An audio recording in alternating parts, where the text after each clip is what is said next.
అసలు లైఫ్ అంటేనే బోరింగ్ మామ. అదేంటి వాడు చక్కగా ఎంజాయ్ చేస్తున్నాడు కదా బ్రో. ఒక్కేం కాదు, ఒకసారి వాడి లైఫ్లోకి వెళ్ళి చూడు మామ. వాడికి ఎన్ని బొక్కలు ఉన్నాయో అంతా ఫేకే మామ, జస్ట్ నటిస్తున్నారు అంతే.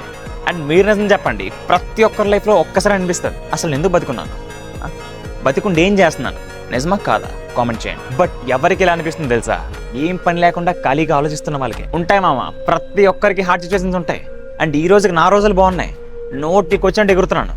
ఏదో రోజు నేను కింద పడతాను, బట్ ఇలా ఖాళీగా ఆలోచిస్తూ అయితే కూర్చోను. బికాస్ ఏం చేయకుండా ఖాళీగా ఉంటేనే ఈ తొక్కలు, టెన్షన్లు, స్ట్రెస్లు అన్నీ వస్తాయి. అండ్ నాకు చాలా మంది మెసేజ్ చేస్తున్నారు, బ్రో నా లైఫ్ చాలా హార్డ్గా ఉంది, ఏం చేయాలో ఏం అర్థం కావట్లేదు, లైఫ్ అంతా చికాక్గా ఉందని. ఫస్ట్ థింగ్, ఏమైనా చేస్తేనే ఇవేమీ గుర్తురావు, అది మైండ్లో పెట్టుకోండి. సో మనం లైఫ్లో ఎంత బిజీ ఉండాలంటే ఈ తొక్కలో టెన్షన్లు, స్ట్రెస్లు కనీసం మన దగ్గర ఉండకూడదు, అంత బిజీ అవ్వాలి. అవుదాం. సో జస్ట్ పేజ్ని ఫాలో చేసి పెట్టుకోమమ్మా, ఇవేమి కనీసం నీ దగ్గర రాకుండా నేను చూసుకుంటా, జస్ట్ ఫాలో చేయాలి.